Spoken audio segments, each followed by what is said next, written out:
ಅಷ್ಟಕ್ಕೂ ನಿಮ್ ಮಧ್ಯೆ ಏನಾದ್ರು ಸಮಸ್ಯೆ ಇದ್ರೆ ನೀವ್ ನೋಡ್ಕೋಬೇಕು, ಇಲ್ಲ ನಿಮ್ ಮಾವನವ್ರಿಗೆ ಹೇಳ್ಬೇಕು. ಬೀಗ ಹಾಕೊಂಡ್ ಹೋಗಿ ನಮಗ್ ತೊಂದ್ರೆ ಕೊಟ್ರೆ ಹೇಗೆ ಪ್ರಿಯಾ? ಅವಾಗವಾಗಿಂತ ದೊಡ್ಡ ಊರಲ್ಲಿ ಸಣ್ಣ ಸಣ್ಣ ವಿಷಯ ನಡೀತಿರುತ್ತೆ ಅತ್ತೆ. ಎಲ್ಲ ನಾವ್ ಅನ್ಕೊಂಡಾಗೆ ನಡಿಬೇಕು ಅಂದ್ರೆ ಇಂಥ ಕೆಲ್ಸ ಎಲ್ಲ ಮಾಡ್ತಿರ್ಬೇಕು, ಆವಾಗ್ಲೇ ನಾವ್ ಗೆಲ್ಲೋದು. ಹಬ್ಬಾ, ಮೊದ್ಲು ನೀನ್ ಭಾಷಣ ನಿಲ್ಸಿ ಬೀಗದ ಕೈ ಕೊಡೆ. ಇರು ಅಜ್ಜಮ್ಮ.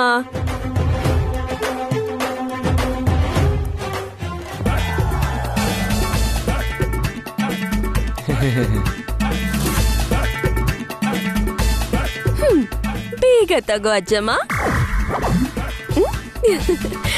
ನಡಿಯೇ ಅಡ್ಗೆ ಮಾಡೋಣ.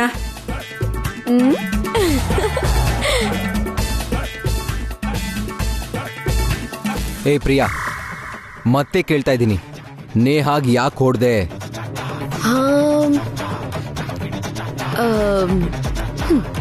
ಸಮಯ ಬಂದಾಗ ಹೇಳ್ತೀನಿ ಬಿಡಿ ಪತಿರಾಯ್ರೆ, ಇವಾಗ ಹೇಳಲ್ಲ. ಆ ಕಾರ್ಡ್ನ ಸ್ಟ್ರಾಂಗ್ ಆಗಿ ಇಲ್ದೆ ಹೋದ್ರೆ ಮಾತ್ರ ಖಂಡಿತ ಸುಮ್ನಿರಲ್ಲ.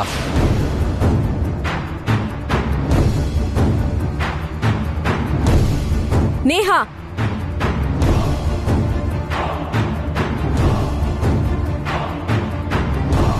ನೀನ್ ಮಾಡಿರೋ ಘನ ಕಾರ್ಯ ನಿಮ್ ಅಣ್ಣಂಗ್ ಹೇಳಿದ್ರೆ ಏನಾಗುತ್ತೆ ಅಂತ ಗೊತ್ತಿರೋದ್ರಿಂದ ನಾನ್ ಬಾಯ್ ಬಿಡ್ಲಿಲ್ಲ. ಇನ್ನೊಂದ್ಸಲ ಅವನ್ನ ಮೀಟ್ ಆದ್ರೆ ಮಾತ್ರ ಚೆನ್ನಾಗಿರಲ್ಲ.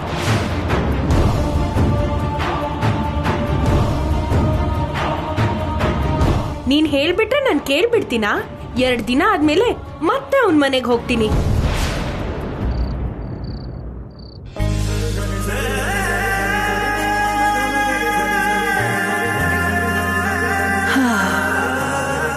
ಕೈಲಾಶ್ ಅವರು ಮನೆಗೆ ಲೇಟಾಗಿ ಬರ್ತೀನಿ ಅಂತಿದ್ದಾರೆ.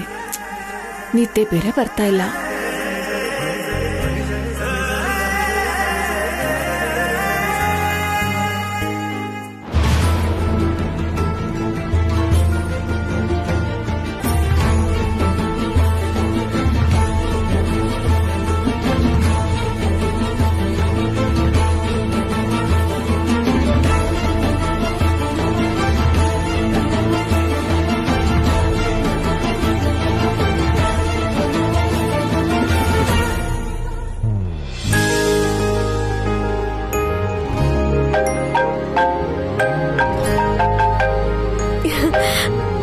ಹಲೋ ಅಕ್ಕ, ಏನ್ ಮಾಡ್ತಿದ್ಯಾ ಪ್ರಿಯಾ?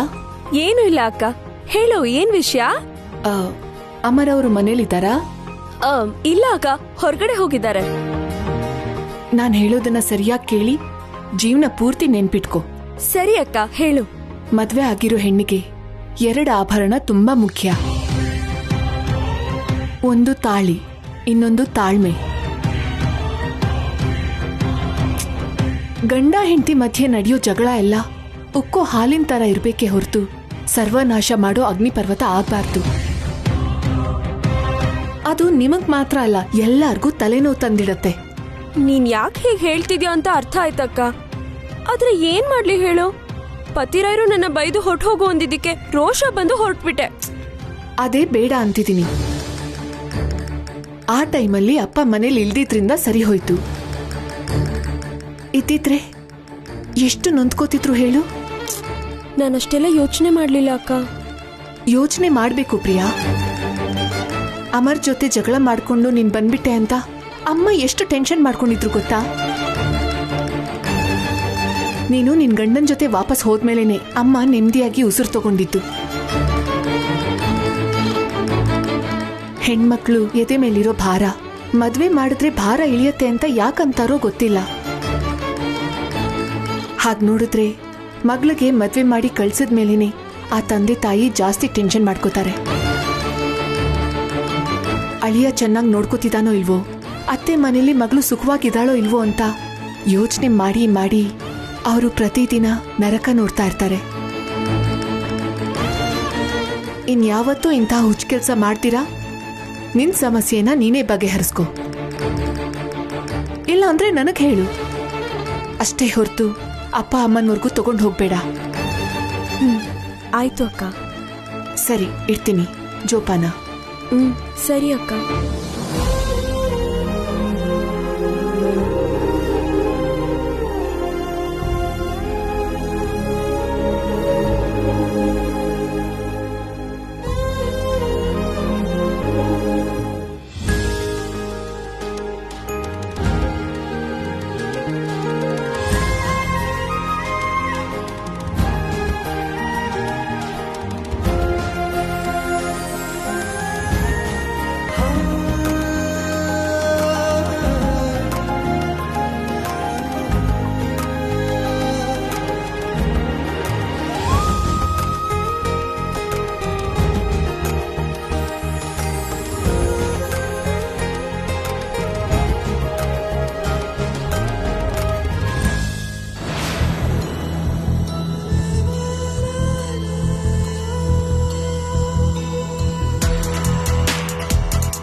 ರಾಧಿಕಾ,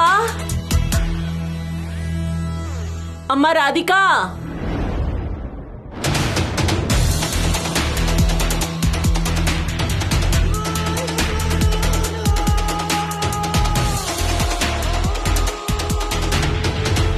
ಅತ್ತೆ, ಸ್ವಲ್ಪ ತಲೆ ನೋವ್ತಾ ಇದೆ, ಹೋಗಿ ಕಾಫಿ ತಗೊಂಡ್ ಬಾಮ್ಮ. ಆಯ್ತು ಅತ್ತೆ. ನಾವೇನೋ ನಮ್ ಬಾಳೇನೋ ನಂಗಂತೂ ಅರ್ಥ ಆಗ್ತಿಲ್ಲ. ಇವಾಗ ಏನಾಯ್ತೆ? ಏನಾಯ್ತಾ? ಕೆಲ್ಸ ಕಾರ್ಯ ಇಲ್ದೆ ತಿರ್ಗೋದು, ಯಾರನ್ನೇ ಕೂಗಿದ್ರು ನಾವ್ 3 ಜನ ಓಡೋಡ್ಕೊಂಡ್ ಬರೋದು. ಬಂಡೆ ಹಿಂದಿರೋ ನರಿ ತರ ಅವ್ರು ಮಾತಾಡೋದ್ನ ಕೇಳಿಸ್ಕೊಳ್ಳೋದು. ಇವಳು ಕೈಲೇಶ್ ಬಾವನ್ ಜೊತೆ ನನ್ ಮದ್ವೆ ಯಾವಾಗ ಅಂತಾಳೆ.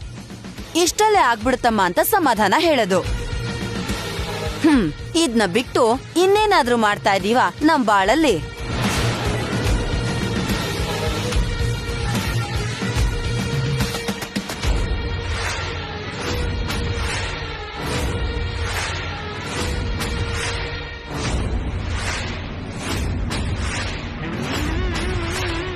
ಅತ್ತೆ, ಕಾಫಿ ತಗೊಳ್ಳಿ.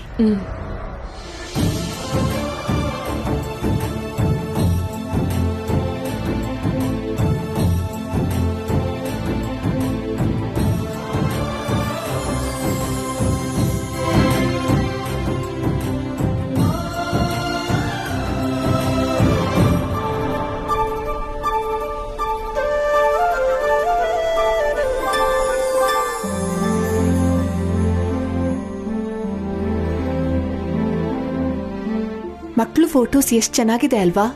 ತುಂಬಾ ಮುದ್ದಾಗಿದ್ದಾರೆ. ಈ ತರ ಫೋಟೋದಲ್ಲಿ ನೋಡೋ ಬದಲು ಡೈರೆಕ್ಟ್ ಆಗಿ ನನ್ನ ಮೊಮ್ಮಗನ್ನೋ ಮೊಮ್ಮಗಳನ್ನೋ ಮುದ್ದಾಡೋ ಅಂತ ಅವಕಾಶ ನನ್ಗೆ ಯಾವಾಗ ಕೊಡ್ತೀರಮ್ಮ?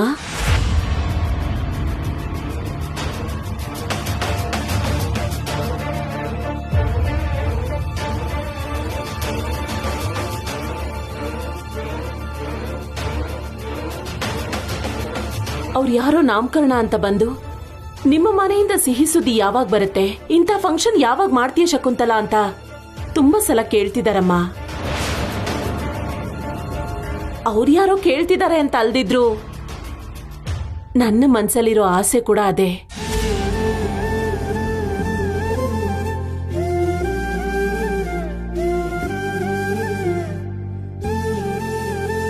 ನಮ್ಗೆ ಕೈಲಾಶ್ ಒಬ್ನೇ ಹುಟ್ಟಿದ್ರಿಂದ ಅವನಾದ್ಮೇಲೆ ಮನೆಯಲ್ಲಿ ಮಗುವಿನ ಹೆಜ್ಜೆ ಸಪ್ಲಾನೇ ಇಲ್ಲ. ನನಗೆ ಆದಷ್ಟು ಬೇಗ ಅಜ್ಜಿ ಪದವಿ ಕೊಡಪ್ಪ ತಂದೆ ಅಂತ ಪ್ರತಿದಿನ ಆ ದೇವರ ಹತ್ರ ನಾನು ಬೇಡ್ಕೋತಾನೆ ಇದ್ದೀನಿ. ನನ್ನ ಆಸೆ ಯಾವಾಗ ತೀರಿಸ್ತಾನೋ ಏನೋ. ನೀನು ಕೈಲಾಶೆ ಹೇಳ್ಬೇಕಮ್ಮ.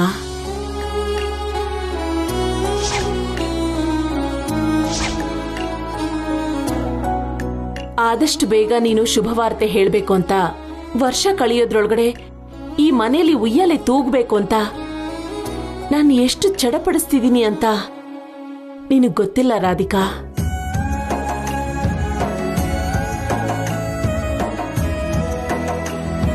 ನಿಮ್ಮ ಮದ್ವೆ ಆಗಿ ತುಂಬಾ ದಿನ ಆಯ್ತು. ಇವಾಗಾದ್ರೂ ಮಕ್ಕಳ ವಿಷಯದಲ್ಲಿ ನೀವೊಂದು ನಿರ್ಧಾರಕ್ಕೆ ಬಂದ್ರೆ ಚೆನ್ನಾಗಿರುತ್ತೆ.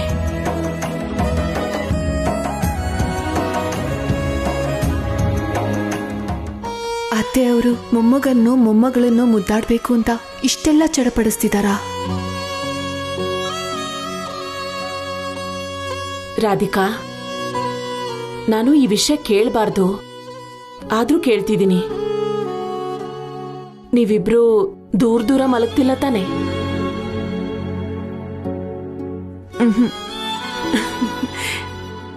ಸರಿನಮ್ಮ, ನಾನು ಹೋಗಿ ರೆಸ್ಟ್ ತಗೋತೀನಿ. ಅಂದ್ಹಾಗೆ ಕೈಲಾಶಿನೂ ಬಂದಿಲ್ವಾ? ಸ್ವಲ್ಪ ಲೇಟಾಗಿ ಬರ್ತೀನಿ ಎಂದಿದ್ರು ಅತ್ತೆ. ಸರಿ.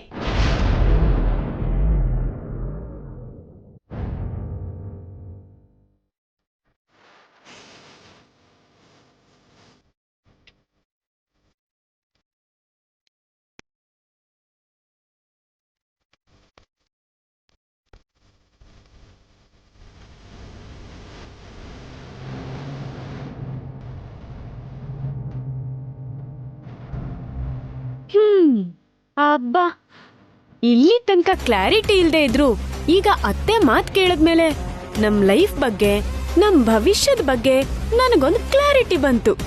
ಏನ್ ಕ್ಲಾರಿಟಿ ಬಂತೆ? ಅತ್ತೆ ಆಸೆ ಪಟ್ಟ ಹಾಗೆ ರಾಧಿಕಂಗೂ ಭಾವಂಗೂ ಮಕ್ಕಳು ಹುಟ್ಟುತ್ತಾರೆ. ನೀನು ಆ ಮಕ್ಕಳಿಗೆ ಸ್ನಾನ ಮಾಡಿಸಿ ನಿದ್ದೆ ಮಾಡಿಸ್ಬೇಕು. ನಾನು ಆಟ ಆಡಿಸ್ತೀನಿ. ಅಪ್ಪ ಅಂತೂ ಅವ್ರಿಗೆ ಡೈಪರ್ಸು, ಕ್ರೀಮು, ಸಿರ್ಲ್ಯಾಕು ತಂದ್ಕೊಡ್ಬೇಕಾಗುತ್ತೆ. ಇದಂತೂ ಫಿಕ್ಸ್. ನಂಗೂ ಹಾಗೆ ಅನಿಸ್ತಿದೆ ರೀ. ನಾವ್ ರಾಧಿಕನ ಏನೂ ಮಾಡಕ್ಕಾಗಲ್ಲ. ಅವಳು ಹೇಳ್ತಿರೋ ಕೆಲ್ಸನೇ ಫಿಕ್ಸ್ ಆಗೋ ತರ ಇದೆ.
ಯಪ್ಪ, ಪ್ರಿಯಾನ್ ಹೀಗೆ ನೋಡ್ತಿದ್ರೆ ನನ್ನ ಮನ್ಸೇನು ಕೋತಿ ಥರ ಲಾಗ ಹಾಕ್ತಿದೆ.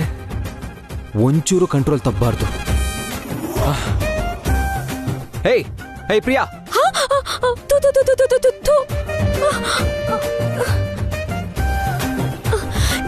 ಏನೋ ಕಚ್ಚಿರೋ ತರ ಯಾಕೆ ಕಿರಿಚ್ತೀರಾ? ಏನು ಏನಾಗಿ ಮಲ್ಕೊಂಡಿದ್ಯಾ? ಸರಿಯಾಗಿ ಮಲ್ಕೋ. ಸರಿಯಾಗಿ ಮಲ್ಕೊಂಡಿದ್ದೀನಲ್ಲ. ಅಮ್ಮ, ಸರಿಯಾಗಂದ್ರೆ ಪಕ್ಕಕ್ಕೆ ತಿರುಗಿ ಮಲ್ಕೋ ಅಂತ, ಉಲ್ಟಾ ಅಲ್ಲ. ಯಾಕೆ ಹೀಗ್ ಮಲ್ಕೊಂಡ್ರೆ ನಿಮ್ಗೇನ್ ಪ್ರಾಬ್ಲಮ್? ಏನು ಅಂದ್ರೆ ಹೇಗೆ ಹೇಳಿ, ಪ್ರಾಬ್ಲಮ್ ಅಷ್ಟೇ, ಪ್ರಾಬ್ಲಮ್ ಅಷ್ಟೇ. ಆ ಕಡೆ ತಿರ್ಕೊಂಡು ಮಲ್ಕೋ ಅಂತ ಹೇಳಿಲ್ವಾ?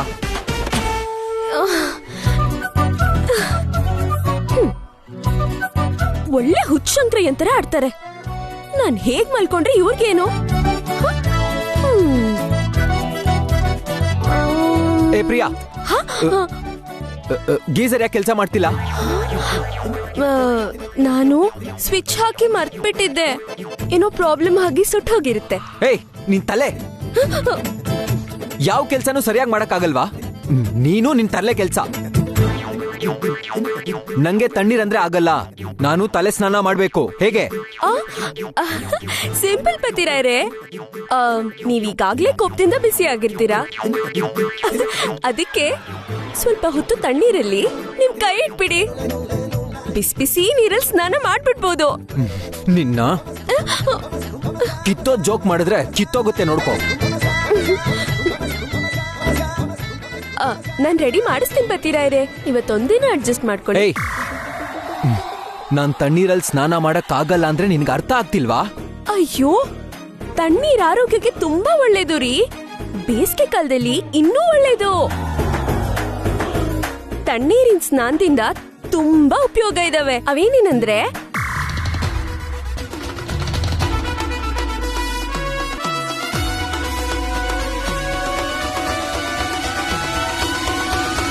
ಅಮ್ಮ ತಾಯಿ, ನೀನ್ ಪುರಾಣ ಕೇಳೋ ಬದಲು ನಾನ್ ತಣ್ಣೀರ್ ಸ್ನಾನ ಮಾಡೋದೇ ಒಳ್ಳೇದು. ಛೇ, ತಾಳ್ಮೆನೇ ಇಲ್ಲ. ಏನಿ ಮನುಷ್ಯ ತಣ್ಣೀರಿಂದ ಆಗೋ ಲಾಭದ ಬಗ್ಗೆ ಹೇಳ್ತಿದ್ರೆ ಕೇಳದೇ ಇಲ್ಲ ಅಂತಾರೆ.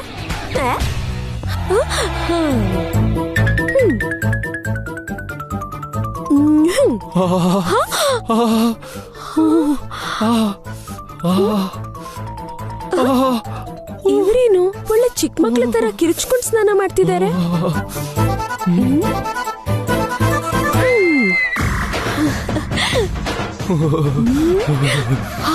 ಅಯ್ಯೋ, ಏನ್ರಿ ಹಾಗ್ ನಡಕ್ತಿದ್ದೀರಾ? ತಣ್ಣೀರಲ್ಲಿ ಸ್ನಾನ ಮಾಡಿದ್ರೆ ನನ್ಗೆ ಹಿಂಗೆ ಇರುತ್ತೆ. ಆಕಾರ ಮಾತ್ರ ಒಳ್ಳೆ ಭೀಮನ್ ತರ ಇದೆ. ತಣ್ಣೀರ್ ಮೈ ಮೇಲ್ ಬಿದ್ರೆ ತಡ್ಕೊಳಲ್ಲ ಅಂತೀರಾ. ಬನ್ನಿ, ನಾನ್ ತಲೆ ಓಡಿಸ್ತೀನಿ. ಏನು ಬೇಕಾಗಿಲ್ಲ, ನಾನು ಓಡಿಸ್ಕೋತೀನಿ. ಹೆಂಡತಿ ಮುಂದೆನೂ ಸಂಕೋಚ ನಿಮ್ಗೆ. ಬನ್ನಿ ಇಲ್ಲಿ ಕೂತ್ಕೊಳ್ಳಿ.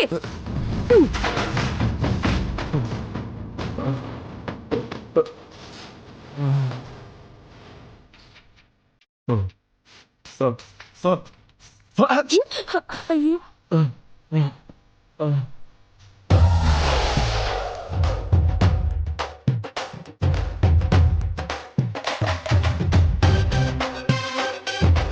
ನೀವ್ ರೆಡಿ ಆಗ್ತೀರಿ, ನಾನು ಕಷಾಯ ತರ್ತೀನಿ.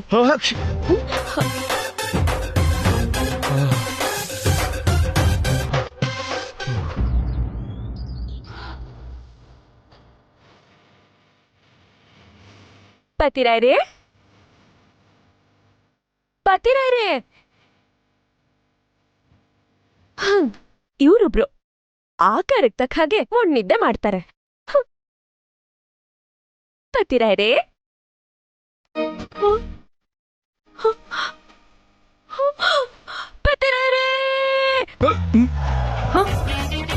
ಏನಾಯ್ತು ಡ್ಯಾಡಿ? ಅದಕ್ಕೆ ಹಾಕಿರ್ಚಿದ್ಲು? ಗೊತ್ತಿಲ್ಲಮ್ಮ. ಏನಾಯ್ತ್ರಿ? ಪ್ರಿಯಾ ಅಷ್ಟ್ ಗಟ್ಟಿಯಾಗಿ ಕಿರ್ಚಿದ್ಲು? ನಂಗೂ ಗೊತ್ತಿಲ್ಲ, ನಡಿ ನೋಡೋಣ. ಅಮ್ಮ ಪ್ರಿಯಾ, ಏನಾಯ್ತಮ್ಮ? ಏನ್ ಕಷ್ಟ ಬಂತು ಅಂತ ಜ್ವರ ಕಿರ್ಚ್ದೆ? ಬಂದಿರೋದ್ ಕಷ್ಟ ಅಲ್ಲ ಮಾವ, ನಿಮ್ ಮಗಂಗೆ ಜ್ವರ. ಅಣ್ಣಂಗೆ ಜ್ವರ ಬಂತ? ಹೌದು. ಜ್ವರ ಬಂದ್ರೆ ಆತರ ಕಿರ್ಚ್ಬೇಕಾ? ಟ್ಯಾಬ್ಲೆಟ್ ತಗೊಂಡ್ರೆ ವಾಸಿ ಆಗತ್ತೆ. ಅದ್ ಸರಿ, ಇಟ್ಕಿದಂಗ್ ಜ್ವರ ಹೇಗ್ ಬಂತು? ರಾತ್ರಿ ತಣ್ಣೀರಲ್ಲಿ ಸ್ನಾನ ಮಾಡಿದ್ರು ಮಾವ.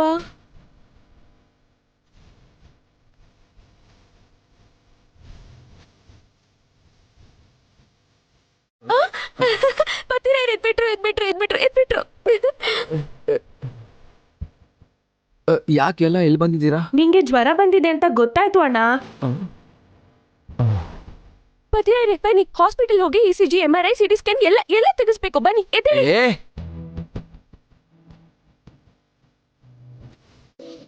ಜ್ವರಕ್ಕೆ ಯಾಕೆ ಅದೆಲ್ಲ? ಟ್ಯಾಬ್ಲೆಟ್ ತಗೊಂಡ್ರೆ ವಾಸಿ ಆಗುತ್ತೆ. ನೀವ್ ಹೀಗ ಅಸಟೆ ಮಾಡ್ಬೇಡಿ ಪತಿರಾಯ್ರೆ. ಆಮೇಲೆ ನಿಮ್ಗೇನಾದ್ರೂ ಆಗ್ಬಾರ್ದಾದ್ರೆ ನಾನು ಏನಾಗ್ಬೇಕು? ಚಿಕ್ಕ ಜ್ವರಕ್ಕೆ ಏನಾಗ್ಬಿಡತ್ತೆ? ಅಷ್ಟ್ ಹಗುರವಾಗಿ ನಿರ್ಲಕ್ಷ್ಯ ಮಾಡ್ಬೇಡಿ ಅತ್ತೆ. ಹೀಗೆ ಒಂದ್ಸಲ ನಮ್ಮ ಮನೆ ಮುಂದೆ ಇರೋ ಸುಭದ್ರ ಆಂಟಿ ಗಂಡ ವೆಂಕಟೇಶ್ ಅಂಕಲ್ಗೆ ಇದೇ ತರ ಜ್ವರ ಬಂದಿತ್ತು. ಅಯ್ಯೋ, ಜ್ವರನೇ ತಾನೆ ಅಂತ ಮನೇಲಿದ್ದ ಟ್ಯಾಬ್ಲೆಟ್ ನುಂಗಿದ್ರು. ಆಮೇಲೆ ಕಾಲು ಕೈ ಬಿದ್ದು ಹೋಗಿ ರಕ್ತ ಹೊಡೆದ್ಬಿಡ್ತು.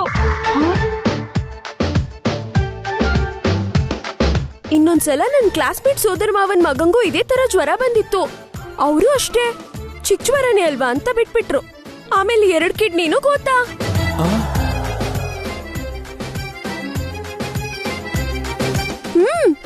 ಹೆಂಡತಿ ಕೈಗೆ ಹಾಕಿರೋ 2 ಬಳೆ ಮಾರಿದ್ಮೇಲೂ ಕೂಡ ಅವ್ರ ಮಗನ್ ಕಾಪಾಡ್ಕೊಳಕ್ ಆಗ್ಲೇ ಇಲ್ಲ. ಏಯ್, ನಿಲ್ಸೆ ನಿನ್ ಪುರಾಣ. ಅವ್ರಿಗೆ ನಡೆದಿದೆ ಅಂತ ಹೇಳ್ತಿದ್ಯಾ, ಇಲ್ಲ ನನ್ಗೂ ಹಾಗೆ ಆಗುತ್ತೆ ಅಂತ ಭಯ ಪಡಿಸ್ತಿದ್ಯಾ? ಆದ್ರೂ ಈ ಟೈಮಲ್ಲಿ ಇಂಥದೆಲ್ಲ ಹೇಳಿ ಭಯ ಹುಟ್ಟಿಸ್ತೀಯಲ್ಲಮ್ಮ. ಹಾಗಲ್ಲ ಮಾವ, ಈ ಜ್ವರದಿಂದ ತಲೆ ತಿನ್ಬೇಡ.